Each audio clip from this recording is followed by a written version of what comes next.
Hi ಎಲ್ರಿಗೂ ನಮಸ್ಕಾರ. Welcome back to my YouTube channel. ಇದು ಸಂಕ್ರಾಂತಿ ಹಬ್ಬ ದಿನದ ವಿಡಿಯೋ ಆಗಿರುತ್ತೆ. ಇದ್ದಿದ್ದು 5:30 ಆಗಿತ್ತು.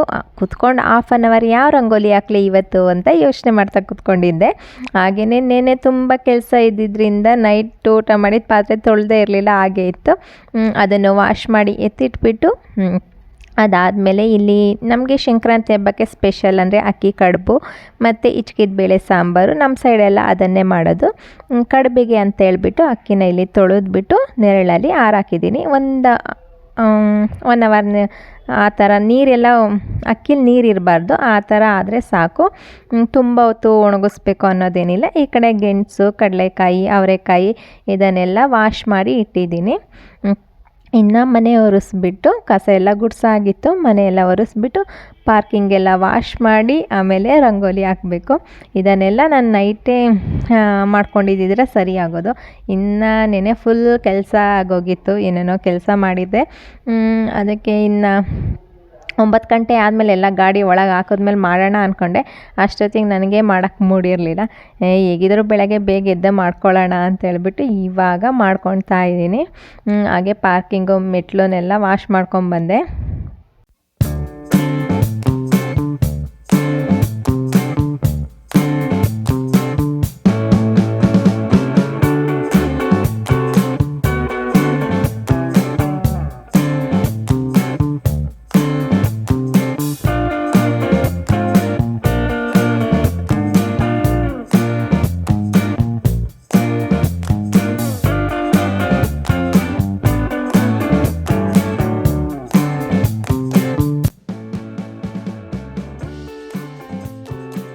ಇವಾಗ ಕೆಳಗೆಲ್ಲ ರಂಗೋಲಿ ಹಾಕ್ಬಿಟ್ಟು ಮೇಲೆ ಬಂದೆ. ಮನೆ ಎಂಟ್ರೆನ್ಸಲ್ಲಿ ಒಂದು ಪುಟ್ಟದಾದ ರಂಗೋಲಿ ಹಾಕಿ ನಂದು ಸ್ನಾನ ಎಲ್ಲ ಮುಗಿಸ್ಕೊಂಡು ಇವಾಗ ಅಡುಗೆ ಮಾಡೋಣ ಅಂತ ಹೇಳಿ ಕಿಚನಿಗೆ ಬಂದೆ. ಫಸ್ಟ್ ಎಲ್ಲ ತೊಳೆದಿಟ್ಕೊಂಡಿದ್ನಲ್ಲ ಅದನ್ನು ಫಸ್ಟು ಬೇಯಕ್ಕೆ ಹಾಕೊಂಡ್ಬಿಟ್ರೆ ಮೂರೂ. ನೆಕ್ಸ್ಟ್ ನಾನು ಕಡುಬು ಮತ್ತು ಸಾಂಬಾರು ಮಾಡೋಕ್ಕೆ ಏನೇನು ಬೇಕೋ ಅದನ್ನು ಹೆಚ್ಕೊಳಕ್ಕೆ ಸರಿಯಾಗುತ್ತೆ. ನಾನು ಅದನ್ನೆಲ್ಲ ರೆಡಿ ಮಾಡ್ಕೊಳ್ಳೋ ಅಷ್ಟೊತ್ತಿಗೆ ಇವೆಲ್ಲ ಬೆಂದಿರ್ತವೆ. ಹಾಗೆಯೇ ಫಸ್ಟು ಗೆಣಸನ್ನು ಬೇಯಕ್ಕೆ ಹಾಕ್ತಾಯಿದ್ದೀನಿ. ಇದು ಸ್ಟೀಮ್ ಮಾಡಿದ್ರೆ ಕೆಲವರು ಕುಕ್ಕರಲ್ಲಿ ವಿಷಲ್ ಹೊಡಿಸ್ತಾರೆ. ಅದಕ್ಕೆ ಈ ಥರ ಸ್ಟೀಮ್ ಮಾಡಿದ್ರೆ ಚೆನ್ನಾಗಿರುತ್ತೆ. ಇನ್ನೊಂದು ಕುಕ್ಕರಲ್ಲಿ ಬಂದು ಒಂದು ಸ್ವಲ್ಪ ಅವರೆಕಾಯಿ ಅಷ್ಟೇ ನಾನು ಬೇಯಿಸೋಕ್ಕಾಗಿದ್ದು. ಇದು ಫಸ್ಟ್ ಟೈಮ್ ನಾನು ಈ ಥರ ಬರೀ ಅವರೆಕಾಯಿ, ಊರಲ್ಲಾದರೆ ಒಂದು ಸೊಪ್ಪು ಸಿಗುತ್ತೆ, ಅದನ್ನು ಹಾಕ್ಬಿಟ್ಟು ಬೇಯಿಸ್ತಾರೆ, ತುಳಸಿ ಸೊಪ್ಪು. ಹಂಗಂದರೆ ನಾವು ನಾರ್ಮಲಾಗಿ ಪೂಜೆ ಮಾಡ್ತೀವಲ್ಲ ಅದು ಬೇರೆ ಥರ ಇರುತ್ತೆ. ಅದು ಸ್ಮೆಲ್ ಚೆನ್ನಾಗಿರುತ್ತೆ ಅವರೆಕಾಯಿ ಜೊತೆ ಬೇಯಿಸಿದಾಗ. ಈ ಟೈಮು ಫಸ್ಟ್ ಆ ಥರ ಬೇಯಿಸಿದ್ದು. ನಾವು ತಿನ್ನುವಲ್ಲ ಚೆನ್ನಾಗೇ ಇತ್ತು ನಾರ್ಮಲ್. ಆ ಸೊಪ್ಪಿಲ್ಲ ಅಂದರೆ ಹೀಗೇ ಬೇಯಿಸ್ಕೊ ತಿನ್ಬೋದು. ಇದು ಗೊತ್ತೇ ಇರಲಿಲ್ಲ, ಸೊಪ್ಪಿದ್ರೆ ಮಾತ್ರ ಅವರೆಕಾಯಿ ಬೇಯಿಸೋದು ಅಂತ ಅಂದ್ಕೊಂಡಿದ್ದೆ ನಾನು. ಚೆನ್ನಾಗಿತ್ತು. ಇನ್ನೊಂದು ಸೈಡು ಕಡಲೆಕಾಯಿನೂ ಅಷ್ಟೇ ಬೇಯಕ್ಕೆ ಇಟ್ಟಿದ್ದೀನಿ. ಈ ಕಡಲೆಕಾಯಿ ಮತ್ತು ಅವರೆಕಾಯಿಗೆಲ್ಲ ಉಪ್ಪೆಲ್ಲ ಕರೆಕ್ಟಾಗಿ ಹಾಕಬೇಕು. ಒಂದು ಸ್ವಲ್ಪ ಕಮ್ಮಿ ಆದ್ರೂ ತಿನ್ನೋಕ್ಕಾಗಲ್ಲ, ಸ್ವಲ್ಪ ಜಾಸ್ತಿ ಆದ್ರೂ ತಿನ್ನೋಕ್ಕಾಗಲ್ಲ. ಅದು 3 ಬೇಯಕ್ಕೆ ಇಟ್ಮೇಲೆ ಈ ಕಡೆ ಕಡುಬಿಗೆ ಅಂತೇಳಿ ರೆಡಿ ಮಾಡ್ಕೊತಾ ಇದ್ದೀನಿ. ಬೆಳಗ್ಗೆನೇ ನಾನು ಅಕ್ಕಿನ ತೊಳೆದ್ಬಿಟ್ಟು ಸೋರು ಹಾಕಿ ಮತ್ತು ಒಂದು ಬಟ್ಟೆಯಲ್ಲಿ ಹರಡಿಟ್ಟಿದ್ದೆ. ಅದು ನೀರೆಲ್ಲ ಹಿಂಗಿರಬೇಕು, ಉದ್ರುದ್ರಾಗಿರಬೇಕು ಅಕ್ಕಿ ತುಂಬ ಟೈಮ್ ಒಣಗಿಸ್ಬೇಕು ಆ ಥರ ಏನಿಲ್ಲ. 1 ಅವರಿಗೆ ಅದು ನೀರೆಲ್ಲ ಹಿಂಗಿರುತ್ತೆ. ಕಾಟನ್ ಬಟ್ಟೆ ಮೇಲೆ ಹಾಕಿದ್ನಲ್ಲ, ಇವಾಗ ಅದನ್ನು ಪೌಡರ್ ಫುಲ್ಲು ಫೈನ್ ಪೌಡರಲ್ಲ, ಈ ರವೆಗಿನ ಒಂದು ಸ್ವಲ್ಪ ದಪ್ಪ ಇರಬೇಕು ಅಕ್ಕಿ ತರಿ ಕಡುಬು. ಅದನ್ನು ರೆಡಿ ಮಾಡಿ ಇಟ್ಕೊತಾ ಇದ್ದೀನಿ. 1-2 ಸಲ ಪಲ್ಸ್ ಮಾಡಿದ್ರೆ ಸಾಕಾಗುತ್ತೆ, ನೀಟಾಗಿ ರವೆ ಥರ ಬರುತ್ತೆ. ಅದನ್ನು ನಾನು ಅಳತೆ ಮಾಡೇ ಎತ್ತಿಟ್ಕೊತಾ ಇದ್ದೀನಿ. ನನಗೆ ನೀರು ಹಾಕೋಕ್ಕೆ ಸರಿ ಆಗುತ್ತೆ ಅಂತ ಹೇಳ್ಬಿಟ್ಟು ಈ ಥರನೇ ಅಳತೆ ಮಾಡಿ ಇಟ್ಕೊಂಡ್ರೆ ಬೆಟರು ನನ್ನ ಪ್ರಕಾರ. ಇಲ್ಲಿನ ಊರಲ್ಲಾದರೆ ನಮ್ಮಮ್ಮ ನಮ್ಮ ಅತ್ತೆ ಎಲ್ಲ ಹಂಗೇ ರ್ಯಾಂಡಮ್ಮಾಗಿ ಹಾಕಿ ಮಾಡ್ತಾರೆ. ನಾನು ಯಾವಾಗಲೂ ಮಾಡ್ಬೇಕಾದ್ರೆ ಅಳತೆನೇ ಮಾಡಿ ಹಾಕ್ಕೊಳ್ಳೋದು. ಈ ಕಡೆ ಅದಕ್ಕೆ ಒಂದು ಸ್ವಲ್ಪ ಪ್ಲೈನ್ ತಿನ್ನೋಕ್ಕಿಂತ ಒಂದು ಸ್ವಲ್ಪ ಮಸಾಲೆ ಎಲ್ಲ ಇದ್ದರೆ ಕಡುಬು ಚೆನ್ನಾಗಿರುತ್ತೆ ಅಂತ ಹೇಳಿಬಿಟ್ಟು ಹಸಿಮೆಣ್ಸಿಕಾಯಿ ಮತ್ತು ಕರಿಬೇವಿನ ಸೊಪ್ಪು, ಸಬ್ಸಿಗೆ ಸೊಪ್ಪು ಮತ್ತು ಕೊತ್ತಂಬರಿ ಸೊಪ್ಪು ಅದಿಷ್ಟೇ ಹೆಚ್ಚಿಟ್ಕೊತಾ ಇದ್ದೀನಿ. ಇಲ್ಲಿ ನಾನು ಇನ್ನೊಂದು ಸ್ವಲ್ಪ ಡಿಫ್ರೆಂಟಾಗಿ ಮಾಡೋದು ಅಂದರೆ ಕಡುಬಿಗೂ ಅಷ್ಟೇ ನಾನು ಒಗ್ಗರಣೆ ಹಾಕಿನೇ ಮಾಡೋದು. ತುಂಬ ಜನ ಹಂಗೆ ನೀರು ಹಾಕಿ ಅದಕ್ಕೊಂದು ಸ್ವಲ್ಪ ಜೀರಿಗೆ ಹಾಕ್ಬಿಟ್ಟು ಆ ಥರ ಮಾಡ್ತಾರೆ. ಇದು ಚೆನ್ನಾಗಿರುತ್ತೆ, ಒಂಥರ ಕಡುಬು ಸಾಫ್ಟಾಗಿ ಬಂದಿರುತ್ತೆ, ಗಟ್ಟಿ ಅನಿಸಲ್ಲ. ಎಣ್ಣೆ ಹಾಕ್ಬಿಟ್ಟು ಅದಕ್ಕೆ ಸಾಸಿವೆ ಜೀರಿಗೆ ಹಾಕಿ ಒಂದು ಸ್ವಲ್ಪ ಹಸಿಮೆಣ್ಸಿಕಾಯಿ ಕರಿಬೇವು ಹಾಕಿ ಫ್ರೈ ಮಾಡ್ತೀನಿ. ತುಂಬ ಫ್ರೈ ಅಲ್ಲ, ಸ್ವಲ್ಪ ಫ್ರೈ ಮಾಡಿಕೊಂಡು ಅದಕ್ಕೆ ನೀರು ಸೇರಿಕೊಂಡು ಮತ್ತು ಹೆಚ್ಚಿಟ್ಕೊಂಡಿರೋ ಮಸಾಲೆಗಳನ್ನೆಲ್ಲ ಹಾಕ್ಕೊಳ್ತಾ ಇದ್ದೀನಿ. ಇಲ್ಲಾಂದರೆ ಕರ್ಬೇವಿನ ಸೊಪ್ಪನ್ನು ಅಷ್ಟೇ ಹಾಗೆ ಕೈಯಲ್ಲೇ ಕಟ್ ಮಾಡಿ ಹಾಕ್ತಾಯಿದ್ದೆ. ನಾನು ಇನ್ನೊಂದು ಸೈಡು ನೀರು ಕಾಯಿಸಿ ಇಟ್ಕೊಂಡಿದ್ದೆ ಮುಂಚೆನೇ, ಅದನ್ನು ಹೆಚ್ಚಿಟ್ಕೊಳ್ಳೋಕ್ಕಿಂತ ಮುಂಚೆನೇ. ಇವಾಗ ಅದೇ ಬಿಸಿನೀರನ್ನ ಹಾಕ್ಕೊಳ್ತಾ ಇದ್ದೀನಿ. ಬೇಗನೂ ಆಗಿಬಿಡುತ್ತೆ, ಬೇಗ ಉಕ್ಕಿ ಬರುತ್ತೆ, ಕಡುಬು ಬೇಗ ಆಗುತ್ತೆ ಅಂತ ಹೇಳ್ಬಿಟ್ಟು ಇವಾಗ ಕಡುಬಿಗೂ ಅಷ್ಟೇ ಎಷ್ಟು ನೀರು ಹಾಕಿದ್ಮೇಲೆ ಚೆನ್ನಾಗಿ ನೀರು ಕುದ್ದಿತ್ತು. ಇವಾಗ ಎಷ್ಟು ಬೇಕಷ್ಟು ಉಪ್ಪನ್ನು ಹಾಕ್ಕೊಳ್ತಾ ಇದ್ದೀನಿ. ಅದಾದಮೇಲೆ ಒಂದು ಸಬ್ಸಿಗೆ ಸೊಪ್ಪು ಮತ್ತು ಕೊತ್ತಂಬರಿ ಸೊಪ್ಪು ಎರಡನ್ನೂ ಹೆಚ್ಚಿ ತೊಳೆದು ಇಟ್ಕೊಂಡಿದ್ದೆ, ಅದನ್ನು ಹಾಕ್ಕೊಳ್ತಾ ಇದ್ದೀನಿ. ಮತ್ತು ಇಲ್ಲಿ ಎಕ್ಸ್ಟ್ರಾ ಅಂದರೆ ಅವರೆಕಾಳು, ಹಿಚ್ಕಿದ್ದ ಅವರೆಕಾಳು ಇರುತ್ತಲ್ಲ, ಅವರೆಬೇಳೆ, ಅದನ್ನು ಕೂಡ ಹಾಕ್ಕೊಳ್ತಾ ಇದ್ದೀನಿ. ಇದು ಕಡುಬಲ್ಲಿ ಆವಾಗ ಸಿಗ್ತಾಯಿದ್ರೆ ಚೆನ್ನಾಗಿರುತ್ತೆ. ಇದು ಮತ್ತು ಹಸಿ ತೆಂಗಿನಕಾಯಿನ ಕಟ್ ಮಾಡಿ ಹಾಕ್ಕೋಬೇಕು. ನಾವು ತಿನ್ನಬೇಕಿದ್ರೆ ಮಧ್ಯದಲ್ಲಿ ಒಂದೊಂದು ಕಾಯಿ ಸಿಗ್ತಾಯಿದ್ರೆ ಚೆನ್ನಾಗಿರುತ್ತೆ ಟೇಸ್ಟ್. ಅದನ್ನು ಕೂಡ ನಾನು ಅದನ್ನು ಕಟ್ ಮಾಡಿ ಆಮೇಲೆ ಹಾಕ್ಕೊಳ್ತಾ ಇದ್ದೀನಿ. ಇನ್ನೂ ಕಟ್ ಮಾಡಿರಲಿಲ್ಲ, ಇವಾಗ ನೀರು ಕುದಿಯೋಕ್ಕೆ ಅಂತ ಹೇಳಿ ಇಟ್ಟಿದ್ದೀನಿ.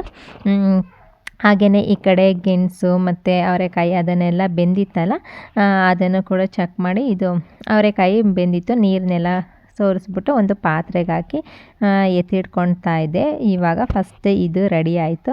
ಇನ್ನು ಗೆಣಸು ಕೂಡ ರೆಡಿಯಾಗಿದೆ ಕಡುಬು ತಟ್ಟಬೇಕಾದ್ರೆ. ಅದನ್ನು ಎತ್ತಿಟ್ಬಿಟ್ಟು ಅದಕ್ಕೆ ನಾನು ಕಡುಬನ್ನು ಇಡೋದು. ಈ ಕಡೆ ಸೈಡು ತೆಂಗಿನಕಾಯಿನ ಸಾಂಬಾರು ಮಾಡೋಣ, ಆ ಕಡೆ ಕಡುಬಿಗೆ ರೆಡಿ ಆಗ್ತಾ ಇದೆಯಲ್ಲ, ಈ ಕಡೆ ಸಾಂಬಾರಿಗೆ ಅಂತ ಹೇಳ್ಬಿಟ್ಟು ಕಾಯಿನೂ ಕೂಡ ಅಷ್ಟೇ ಕಟ್ ಮಾಡಿ. ನಾನು ತುರಿಯೋ ಮಣೆ ಎಲ್ಲ ಯೂಸ್ ಮಾಡೋದೇ ಇಲ್ಲ ಇದ್ರೂ. ಈಗೇ ಬೇಗ ಆಗಿಬಿಡುತ್ತೆ ಕಟ್ ಮಾಡ್ಕೊಂಡು ಮಾಡಿದ್ರೆ. ಅದನ್ನು ಆ ಕಡೆ ಸಾಂಬಾರಿಗೆ ಅಂತ ಮಸಾಲೆ ರೆಡಿ ಮಾಡ್ಕೊಳ್ತಾ ಇದ್ದೆ. ಈ ಕಡೆ ನೀರು ಎಲ್ಲ ಚೆನ್ನಾಗಿ ಕುದ್ದಿತ್ತು. ಇವಾಗ ಮಾಡಿಟ್ಕೊಂಡಿರೋ ಅಕ್ಕಿ ತರಿನ ಕೂಡ ಹಾಕ್ಕೊಳ್ತಾ ಇದ್ದೀನಿ. ಇದು ಮಧ್ಯದಲ್ಲಿ ತಿರುಗಿಸ್ತಾ ಇರಬೇಕು, ಇಲ್ಲಾಂದರೆ ಅಕ್ಕಿ ತರಿ ಅಲ್ವಾ, ಎಲ್ಲ ಕೆಳಗೆ ಕುತ್ಕೊಂಡು ಸೀದೋಗೋ ಥರ ಆಗಿಬಿಡುತ್ತೆ, ಇಲ್ಲಾಂದರೆ ಗಂಟಾಗುತ್ತೆ. ಒಂದು ಸ್ವಲ್ಪ ಸಿಮ್ ಮಾಡಿಕೊಂಡು ಅವಾಗ ಮಿಕ್ಸ್ ಮಾಡ್ಕೊಳ್ತಾ ಇದ್ದರೆ ಗಟ್ಟಿಯಾಗೋ ತನಕ ತಳ ಸೀಯೋದು ಆ ಥರ ಏನೂ ಆಗೋಲ್ಲ. ಈ ಕಡೆ ಕಡಲೆಕಾಯಿ ಕೂಡ ಬೆಂದಿತ್ತು, ಅದನ್ನು ಕೂಡ ಒಂದು ಸಪ್ರೇಟಾಗಿ ಎತ್ತಿಟ್ಕೊಳ್ತಾ ಇದ್ದೆ.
ಈ ಸೈಡ್ ಸಾಂಬಾರು ಕೂಡ ಎಲ್ಲ ರೆಡಿ ಆಗ್ತಾ ಇದೆ. ಇನ್ನು ಉಪ್ಪೆಲ್ಲ ಹಾಕಿ ಲಿಡ್ ಕ್ಲೋಸ್ ಮಾಡಿದ್ರೆ ಸಾಂಬಾರು ಈಚ್ಕಿದ ಬೇಳೆ ಅಲ್ವಾ, ಒಂದೇ ಒಂದು ವಿಷಲ್ ಹೊಡ್ಸಿದ್ರೆ ಸಾಕಾಗುತ್ತೆ.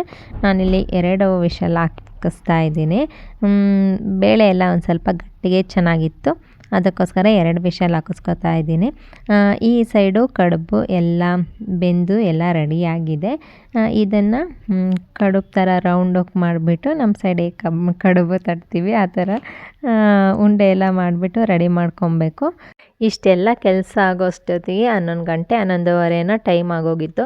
ಈ ಹಬ್ಬಗಳಲ್ಲಂತೂ ಹೀಗೇ ಎಷ್ಟು ಕೆಲಸ ಮಾಡಿದ್ರೂ ಮುಗಿಯೋದೇ ಇಲ್ಲ. ಈ ಕಡೆ ಕಡುಬು ಕೂಡ ಎಲ್ಲ ರೆಡಿ ಆಯಿತು.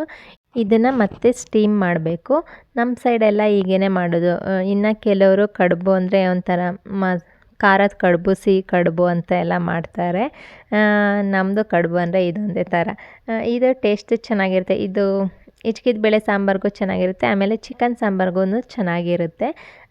ಅದನ್ನೇ ಎಲ್ಲ ಸ್ಟೀಮ್ ಮಾಡೋಕ್ಕಿಟ್ಟು ಒಂದು ಸ್ವಲ್ಪನೂ ತಳ ಸೀದಿಲ್ಲ, ಅಷ್ಟು ಚೆನ್ನಾಗಿ ಬಂದಿತ್ತು. ಈ ಕಡೆ ಪೂಜೆ ನಮ್ಮ ಮನೆಯವರೇ ಮಾಡ್ತಾಯಿದ್ರು. ಅವ್ರಿಗೆ ಪೂಜೆಗೆ ಎಲ್ಲ ರೆಡಿ ಮಾಡ್ಕೊತಾಯಿದ್ರು. ನಾನು ಗೆಣಸು ಅವರೆಕಾಯಿ ಎಲ್ಲ ಬೇಯಿಸಿದ್ನಲ್ಲ, ಅದನ್ನೆಲ್ಲ ಒಂದು ಪ್ಲೇಟಿಗೆ ಇಟ್ಕೊಟ್ಟೆ. ಆಮೇಲೆ ಕಬ್ಬು ಎಲ್ಲ ಇಟ್ಟು ಪೂಜೆ ಮಾಡೋಕ್ಕೆ ಅಂತ ಹೇಳ್ಬಿಟ್ಟು ಅವ್ರು ಪ್ರಿಪೇರ್ ಮಾಡ್ಕೊತಾಯಿದ್ರು. ಅಷ್ಟೊತ್ತಿಗೆ ಅಡುಗೆ ಆಗಿದೆ. ಕಡಲೆಕಾಯಿ ಬೇಯಿಸಿದ್ದು, ಗೆಣಸು ಬೇಯಿಸಿದ್ದು, ಇದು ಸ್ಟೀಮ್ ಆಗಿದೆ. ಕಡುಬು ಇವಾಗ ಫುಲ್ ರೆಡಿಯಾಗಿದೆ. ಕಡುಬು ರೆಡಿಯಾಗಿದೆ. ಅದರ ಕೆಳಗೆ ಅವರೆಕಾಯಿ ಬೇಯಿಸಿದ್ದು, ಅದರಲ್ಲಿ ಸಾಂಬಾರಿದೆ. ಮತ್ತು ಈ ಸೈಡು ಒಂದು ಸ್ವಲ್ಪ ಪಾಯಸ ಮಾಡ್ತಾಯಿದ್ದೆ. ಹಬ್ಬ ಅಂದಮೇಲೆ ಏನಾದರೂ ಸ್ವೀಟ್ ಇರಬೇಕಲ್ಲ, ಇಲ್ಲಿ ಮಸಾಲೆ ವಡೆ ರೆಡಿ ಮಾಡ್ತಾಯಿದ್ದೆ. ನಂಗೆ ಅಷ್ಟೊತ್ತಿಗೆ ಹೊಟ್ಟೆ ಹಸ್ದಾಗಿತ್ತು. ನಮ್ಮ ಮನೆಯವ್ರ ಪೂಜೆ ಎಲ್ಲ ಮುಗೀತಲ್ಲ, ನಾನು ಹೆಲ್ಪ್ ಮಾಡಿಕೊಡ್ತೀನಿ ಅಂತ ಹೇಳಿಬಿಟ್ಟು ಅವರು ವಡೆ ರೆಡಿ ಮಾಡ್ಕೊತಾಯಿದ್ರು. ನಾನು ಅಷ್ಟೊತ್ತಿಗೆ ಇಷ್ಟು ಅಡುಗೆ ಎಲ್ಲ ಮಾಡಿದ ಪಾತ್ರೆ ಇರುತ್ತಲ್ಲ, ಅದನ್ನು ತೊಳೆದಿಡೋಣ ಅಂಥೇಳಿ ತೊಳೆದಿಡ್ತಾಯಿದ್ದೆ.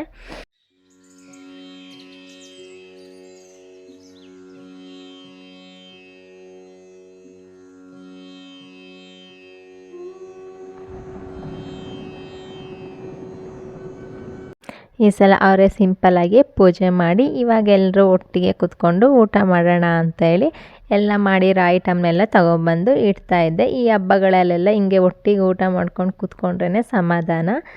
ಊಟ ಎಲ್ಲ ಆದಮೇಲೆ ಮಕ್ಕಳು ಗಾಳಿಪಟ ಆರಿಸೋಣ ಅಂತೇಳ್ಬಿಟ್ಟು ಅವರು ಬೆಳಗ್ಗೆಯಿಂದ ಆರಿಸ್ತಾನೇ ಇದ್ದಾರೆ. ಊಟ ಆದಮೇಲೆ ಎಲ್ಲರೂ ಆರಿಸೋಣ ಅಂದರು. ಸರಿ ಅಂತೇಳ್ಬಿಟ್ಟು ಊಟ ಮಾಡಿ ಆಮೇಲೆ ಒಂದು ಸ್ವಲ್ಪ ಹೊತ್ತು ರೆಸ್ಟ್ ಮಾಡಿ ಹೋಗೋಣ ಅಂತೇಳ್ಬಿಟ್ಟು ಇವತ್ತು ನಾನು ಈ ಸ್ಟಿಚ್ ಮಾಡ್ಕೊಂಡಿರೋ ಡ್ರೆಸ್ನೇ ಹಾಕ್ಕೊಂಡಿದ್ದೆ. ಸಂಜೆ ರೀಲ್ಸ್ ಮಾಡೋಣ ಅಂತ ಹೋದ್ವಿ. ಎಲ್ಲ ಮೇಲ್ಗಡೆ ಎಲ್ಲರೂ ಗಾಳಿಪಟ ಆರಿಸ್ತಾಯಿದ್ರು, ಆ ಕಡೆ ಬಿಲ್ಡಿಂಗು ಈ ಕಡೆ ಬಿಲ್ಡಿಂಗಲ್ಲಿ. ಆಮೇಲೆ ನಾವು ಹಾಗೇ ಆರಿಸ್ತಾ ಇದ್ರಲ್ಲ ನೋಡಿಕೊಂಡು ಮೇಲೇ ಕಬ್ಬೆಲ್ಲ ತಿಂದ್ಕೊಂಡು ಸಂಜೆ ಟೈಮೆಲ್ಲ ಹಂಗೇ ಕಳೆದ್ವಿ.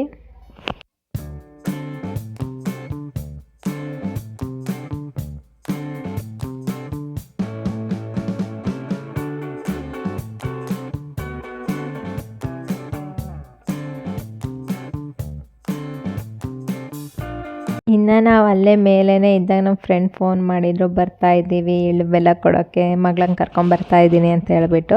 ಇನ್ನು ನಮ್ಮ ಮನೇಲಿ ಏನು ಹೆಣ್ಮಕ್ಳಿಲ್ವಲ್ಲ, ಎಲ್ಲ ಕೊಡೋದಿಲ್ಲ. ವರ್ಷ ನಾನೇ ಹೋಗಿ ಕೊಡ್ತಾಯಿದ್ದೆ. ನಮ್ಮ ಅಮ್ಮನ ಮನೇಲಂತೂ ಒಂದು ದಿನ ಹೋಗಿ ಕೊಟ್ಟಿಲ್ಲ. ಹೇಳಕ್ಕೆ 3 ಜನ ಹೆಣ್ಮಕ್ಳಿದ್ವಿ, ಒಬ್ಬರು ಒಂದು ದಿನ ಎಳ್ಳು ಬೆಲ್ಲ ಕೊಡೋಕ್ಕೆ ಅಂತ ಹೋಗಿರಲಿಲ್ಲ. ಅಷ್ಟು ನಾಚ್ಕೊಳ್ತಾ ಇದ್ವಿ. ನಮ್ಮಮ್ಮ ಬೈಯೋದು, 3 ಜನ ಇದ್ದೀರಿ ಹೇಳೋಕ್ಕೆ, ಒಬ್ಬರು ಒಂದು ದಿನ ಹೋಗಿ ಕೊಡಲಿಲ್ಲ ಅಂತ ಹೇಳ್ಬಿಟ್ಟು. ಇನ್ನು ಮದುವೆ ಆದಮೇಲಂತೂ ನಾನೇ ಇಷ್ಟು ವರ್ಷ ನಾನೇ ಈ ಊರಲ್ಲಿದ್ದರೆ ನಾನೇ ಹೋಗಿ ಕೊಡ್ತಾ ಇದ್ದಿದ್ದು. ಹೋದ ವರ್ಷ ಎಲ್ಲ ಊರಲ್ಲೇ ಇದ್ವಿ ಅನಿಸುತ್ತೆ.